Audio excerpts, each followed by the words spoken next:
This is Mr. Abdul Karim Mohammed, teacher of International English, grade 8, and I'm going to handle International English course book 2 by Lydia Kellas and Peter Lucatoni. I will start from chapter 10, and as you can see, I have a plan to get the day going. The plan has been divided into 6 parts to complete the lecture. The plan is as follows.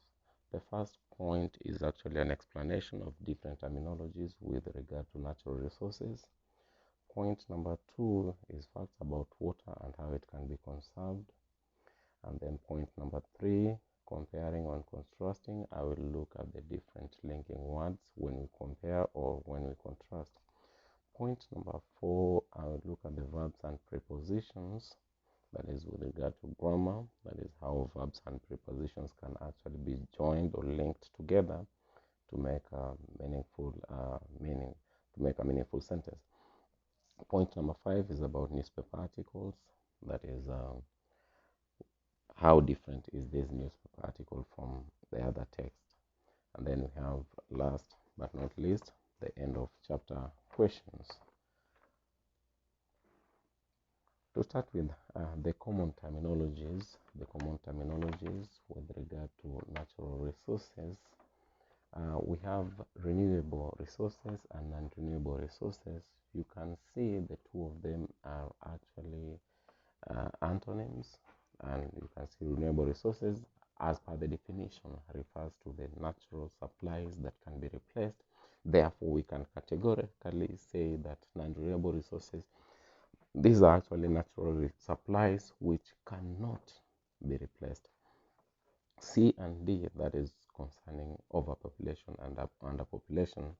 Overpopulation refers to people, too many people living in an area, while underpopulation, which is actually the opposite of overpopulation, is not too many people living in an area or too few people living in an area. And then E and F, also they are antonyms. We have birth rate and death rate. Birth rate refers to the number of babies born per 1,000 people, while death rate refers to the number of people who die per 1,000. Life expectancy stands on its own, is actually how long a person is expected to live. It can be 60 years, it can be 70 years, it can be 80 years. It depends with actually countries and the type of food maybe one is actually eating. And then GNP, that is a gross national produce. There is actually a country's income. The country actually gets money by selling these products in and out of the country. Literacy rate, that is the percentage of people who can read and write. The percentage of people who can read and write in a country, if it is high, you can say the literacy rate of this country is high, because we've realized that the number of people who can read and write, they are more as compared to those who can't read and write.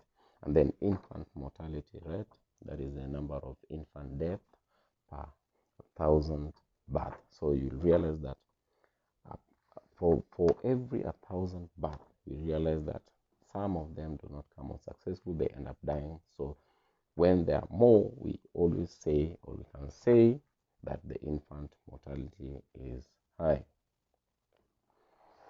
The second point is actually facts about water. We all know the importance of water, and we have to look for ways in which we can conserve it, because if we don't conserve this water, we'll end up actually not having water, and that is the beginning of famine. So these are some of the facts that some of us, maybe we didn't know, but in case you didn't know, you have to give me an ear. Only 1% of Earth's water is drinkable. I'm very sure most of you didn't know this. You thought maybe 20%, 30%, or even 50% of water is drinkable. But I'm letting you know that only 1% of Earth's water is drinkable. The chemical name of water, most of you are well aware, they are familiar with this, is H2O. In a life, a person can consume about 60,560 liters of water in a lifetime. That is the entire lifetime before someone actually is actually called by God, definitely this person would have consumed 60,560 liters of water. 90% of Earth's water is in the ocean. 97% of Earth's water is in the ocean. So you realize that the Earth is actually covered by water. So 97% is in the ocean. A person should drink about 8 glasses of water a day, and I think this is actually what most doctors will advise people when they go to visit them. A person is supposed actually to drink at least a minimum of 8 glasses of water a day. And then this is something that we normally use every day, not knowing that it is actually one of the ways that is actually used to waste water. That is, flushing a toilet uses the largest amount of water. Then 340 liters of water is used by an average person in the US. That is according to a certain survey. Which was carried in the US. And then water doesn't control temperature. The fact that we think that water can control temperature, it is not. It is rather the opposite. It is the temperature that controls water. Then each day the sun evaporates 1 trillion tons of water. This shows actually how the heat of the sun can evaporate this amount of water. Then groundwater can stay polluted for thousands of years. 66% of your body is water. I'm sure you know about that. Human blood is 83% of water. A person can survive without food for more than 30 days, but less than a week without water. It shows actually how important water is in our body. When we compare and contrast, we use different linking words, and that is why I have decided to divide this section into 2 different parts. That is for the similarities and the differences. So for the similarities, these are words which are actually used to join words that are the same, that mean the same thing. So we can use words like and, in the same way, like, similarly, to have, in common, just as, likewise, in addition, moreover, and also. But when we are talking about an opposing view, a different view, a contrasting view, we cannot use the linking words for similarities because it won't make sense. So for the differences and the contrasting views, we use words like that, however, on the other hand, in contrast to, nevertheless, although, unlike, alternatively, on the contrary, instead, and even differs is actually used when we are using contrasting views. We have to look at some of the examples of the sentences as far as comparing and contrasting is concerned. So cats drink water in the same way as dogs. So we are trying to compare cats and dogs. When they drink water, they drink in the same way. Then English is easy just as French. As for those people who say maybe English is hard, French is hard, I'm just trying to encourage them that English is as easy as French. So when you compare the two, on a positive note, you say English is easy just as French. Soccer is the most popular sport in contrast to football, even though they look similar. So soccer and football, these are 2 different sports, even though they use ball, but the way in which they play and the popularity is actually different. And that is why I have to use a linking word that is contrasting in contrast to. Taj Mahal is well known, likewise Eiffel Tower. So Eiffel Tower and Taj Mahal, these are non-touristic sites, and therefore we compare them positively. So the 2 of them, they are well known. The 2 of them are popular. So I will use a comparing one that is similar. Classical music is soothing, whereas rap music isn't. We all know that rap music is actually rough, while classical music is cool. Okay. President has all the powers, unlike a prime minister. So we are trying to look at the powers. Who has more powers than the other? So here we are not comparing, but we are looking at the differences. Therefore, I'll have to use a contrasting word, unlike. To continue, the verbs and prepositions sometimes to improve our English, the way we speak, the way we write, we are called upon we are called upon to use verbs and preposition, link the two of them to come up with a meaningful word, with a meaningful expression. For example, we have agree with someone, agree about a certain idea, agree on coming to school on Sundays, agree to the manager of the school. These are some of the prepositions which are used. Ask, you can ask about something, you can ask for something. You can ask about something if you're inquiring, and you can ask for something if you really want that thing. Look can also be used with the preposition at. Look at, when you admire, when you stare, we say look at this item, look at this cup, look at this boy, look at this mall. Or you can say look into, when you want to look deep into a problem, say look into. Think about something, say look into. And then we have look after, look for. Talk is also a verb which can be used with preposition with, talk with, referring to the person you are talking to. So talk with my father, I'm talking with my father. Or talk about, that is the subject of discussion. I'm talking about the cases of coronavirus in Saudi Arabia. Or we can talk to someone, talk of, can talk of, okay, he was talking of coming to school maybe tomorrow. So, and then we have laugh at. This one, when you're laughing at someone, you can laugh about something, you can laugh for something. And then we have search with the person we are trying to involve another person, search with him, search with the person, search with my friend. I will search with my friend for your pen. Okay, so search on can also be used. Search on, we will search on. We will search on this particular aspect. We'll search on. It can as well be used. Search on something and search for. Then we have pay. Pay with. Pay with. I will pay. I will pay what we've eaten in this restaurant with my credit card. Pay at refers to a place. Pay at the mall. Pay on time. Pay to the treasurer.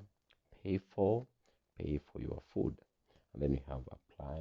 When you're applying for a job, apply at the university. Apply on time on this particular date. Apply to the institution, and then apply for a particular post. And then we have examples of sentences using these verbs and prepositions. The first one, I don't think you should laugh at him. You didn't do so well yourself. You should talk to each other so that you can work together. You should talk to each other. You will have to pay for the drinks because I haven't any money. You should pay for the drinks. Pay for. That is a verb and a preposition that has been used. They always search for interesting topics in class and the children learn a lot. They always search for interesting topics in class and the children learn a lot. They have searched for the little boy all night, but they have found nothing. They have searched for the little boy, but they found nothing. They have asked you to look after their kids while they are looking after, that is taking care of the kids. Don't talk to strangers. Children are normally warned not to talk to strangers, so don't talk to strangers is not a good idea.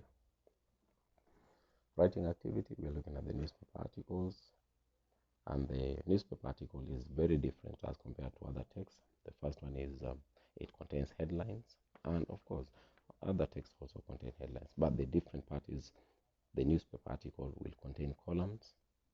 The story must answer the question. It should be short, and it should have short and interesting paragraphs. It should be direct. It should have direct and reported speech, so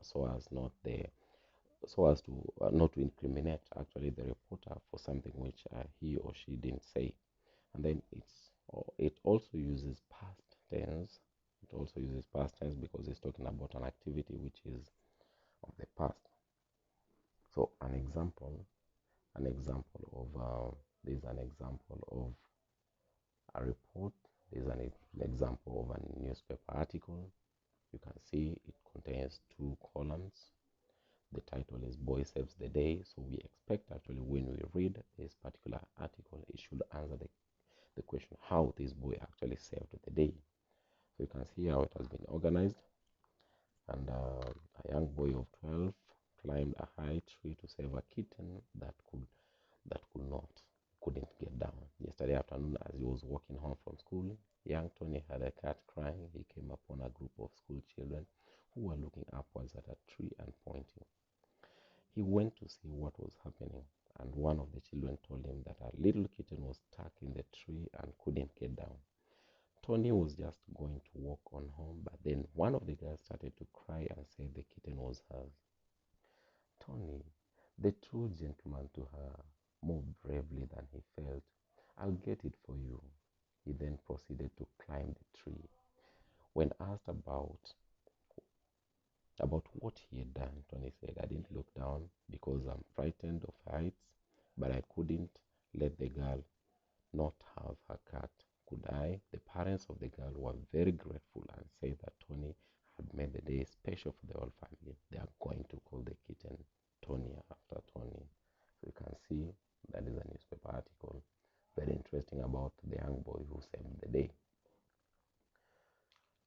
To complete the chapter, we have end of chapter questions, of which you are supposed to respond to these questions because it's something that we've gone through. Write the definition of the following words. The first one is GNP. The second is infant mortality. The third is renewable resources. The fourth is life expectancy. And then fifth, we have literacy rate. The second question is list 4 ways to save water. List 4 ways to save water. How can we save water? There are different ways you can save water. And then what words could you use when comparing and contrasting? Of course, we've learned about different words that you can use when compare and different words that you can use when you contrast. So you're supposed to give 2 examples in each case. Find 4 examples of prepositions and verbs. So the verbs and prepositions, how do we link them to make an expression? And then lastly, what 4 factors will distinguish a newspaper report from another kind of text? Of course, I've mentioned